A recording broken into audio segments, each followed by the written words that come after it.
नमस्कार, स्वागत है आपका। कमोडिटी 10 बजे 10 मिनट के लिए शुरुआत कर लेते हैं। सबसे पहले एग्री मार्केट की टॉप 10 खबरें देखते हैं कि वहां पर क्या हाल चाल है। सबसे पहले मसालों के साथ शुरुआत करेंगे। जीरे को अगर देखें तो 21,100 के आसपास है। पिछले सत्र में हमने देखा था, दबाव दिखा था फ्राइडे के दिन। आज देखते हैं किस तरह की शुरुआत हो रही है। अभी हालांकि इनिशियल टिक उस तरह के नहीं दिख रहे हैं जीरे में, लेकिन 21,100 के आसपास जीरा का वायदा ट्रेड कर रहा है। जीरे के बाद धनिया की अगर बात करें तो धनिया 8275 के आसपास है। यहाँ पर सीमित दायरे में ही कुछ सत्रों से कारोबार हो रहा है। लेकिन हल्दी को लेकर खबर यह है, यहाँ पर खाड़ी देशों से डिमांड अच्छी है, गल्फ फूड से।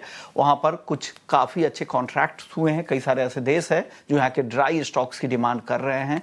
तो हल्दी को लेकर अच्छी रिपोर्ट आ रही है इंटरनेशनल मार्केट से। ग्वार सीड ग्वारगम दायरे में ही कह सकते हैं। पिछले सत्र में हमने देखा था 5% के आसपास की तेजी थी। 10,100 के ऊपर ग्वारगम है और ग्वार सीड वायदा भी 5,325 के आसपास कारोबार कर रहा है। आगे कैस्टर को अगर देखें तो सी की रिपोर्ट थी कि 8% उत्पादन कम है, लेकिन नए सीजन को लेकर कहा जा रहा है कि रकबा कम रह सकता है कैस्टर का। ये खबर गुजरात से आई है। कैस्टर के अलावा कपास 1475 के नीचे है और आइस कॉटन है 66 सेंट के आसपास। तो यहाँ पर नरमी का रुख है। ग्लोबल मार्केट में स्टॉक ज्यादा है, उसका दबाव दिख रहा है। कपास खली को देखें तो कपास खली वायदा 2710 के ऊपर है। वहीं पाम ऑयल को देखने ट्रैक करना जरूरी है। हालांकि आज के सत्र में मलेशियाई पाम तेल कमजोर जरूर है, लेकिन महीने भर में 10% तक दाम यहां पर बढ़े हैं। आखिरी काउंटर मेंथा ऑयल का है जो 920 के आसपास है। इंडस्ट्रियल डिमांड कमजोर है, भाव काफी समय से 50 रुपए के रेंज में ही है। हमारे साथ दिनेश सोमानी है प्रो इंटेलीट्रेड सर्विसेज से। सबसे पहले हल्दी पे आपसे सवाल होगा। हल्दी को लेकर सर क्या खबर है और जिनको ट्रेड करना है उनके लिए क्या सलाह है? जी नमस्कार विश्व मोहन जी। हल्दी को देखे तो गल्फ फूड फेस्टिवल जो हुआ था वहां पर एक्सपोर्ट के कॉन्ट्रैक्ट काफी अच्छे हुए थे। करीब करीब 100 से 150 कंटेनर के वहां पे एक्सपोर्ट में अच्छी डिमांड हुई। ईरान, इराक, अल्जीरिया और बाकी जो दुबई के जो नेशंस है वहां पर इनका एक्सपोर्ट डिमांड काफी अच्छा है। थोड़ा मॉइस्चर परसेंटेज अगर कम होता तो एक्सपोर्ट होने की और भी संभावनाएं बढ़ती है। और कॉन्ट्ररी अगर हम देखें तो डोमेस्टिक में जो है निजामाबाद में आज कम से कम 40 से 45,000 बोरी की अराइवल्स है, जो मार्केट में प्रेशर क्रिएट कर रही है। हालांकि डिमांड एक्सपोर्ट में जरूर है, लेकिन डोमेस्टिक में इतनी बड़ी आवक संभालना, जबकि इन कंडीशन में जहां लिक्विडिटी क्रंचेस है वो थोड़ा सा दिक्कत का कारण बन रही है। लेकिन फिर भी टेक्निकली स्पीकिंग मैं कहूंगा कि 12,900 का जो लेवल है ये हल्दी का अप्रैल कॉन्ट्रैक्ट होल्ड करेगा। यहाँ पर खरीदारी लौट कर आएगी। 13,200 13,400 ये अपसाइड मुझे लगता है जब तक अराइवल्स का प्रेशर ईज नहीं होता यह दायरा मेंटेन करेगा। डाउनसाइड 12,700 12,800 और अपसाइड मुझे लगता है कि 13,400 13,800 यह दायरा मुझे लगता है आने वाले 15 से 20 दिन मेंटेन करेगा।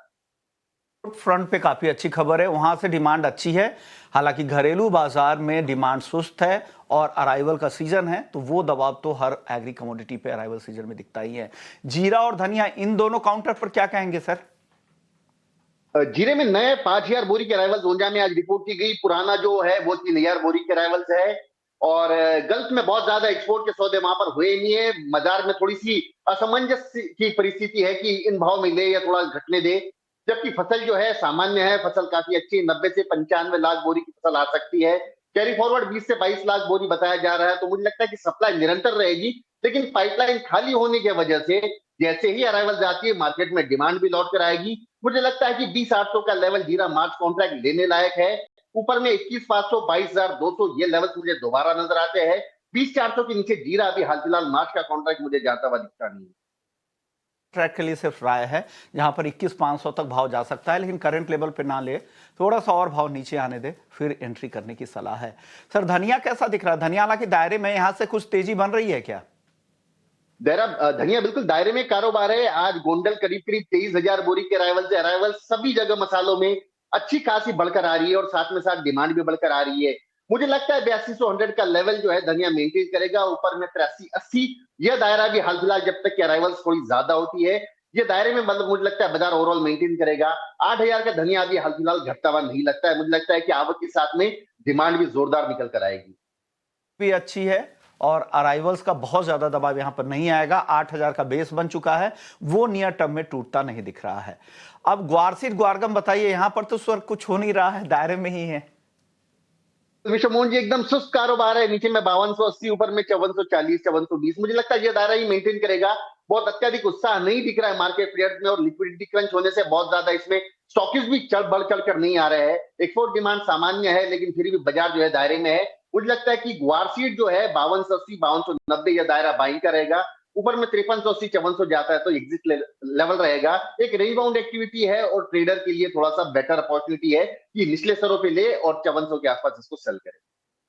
पे बाई करे और उस रेंज का फायदा उठाने की सलाह यहाँ पर दिनेश जी की तरफ से है। सर, अब नॉन एग्री मार्केट की बात करते हैं। यहाँ पर गोल्ड और सिल्वर आज हल्की तेजी दिख रही है, क्या हो रहा है सर? अब कितनी तेजी बची है? और जी, गोल्ड की तेजी तो बहुत ज्यादा हो चुकी है। मैं डाउनसाइड देखा कि 12 से 13% की तेजी इस साल में इसमें आ चुकी है। बट ये बार बार जो है 85,500 के आसपास सपोर्ट ले रहा है और 86,600 के आसपास ये रेजिस्टेंस ले रहा है। ये ट्रेडिंग जोन है, करीब करीब 1100 रुपए का ट्रेडिंग जोन है।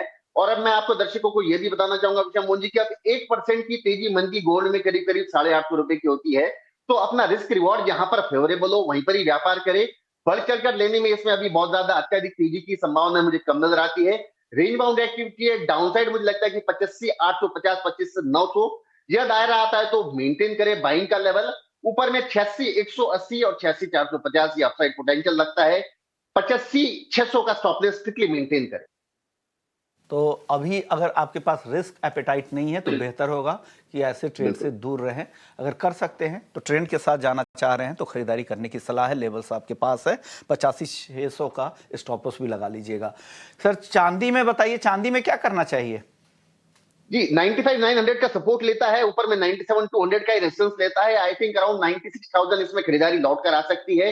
दोबारा 96,900 का इसमें अपसाइड पोटेंशियल मुझे नजर आता है और मुझे लगता है कि 95,600 का इसमें स्टॉप लॉस मेंटेन करना चाहिए। शुक्रिया दिनेश जी, आपने वक्त निकाला और हमारे दर्शकों को नॉन एग्री और एग्री मार्केट पर राय दी।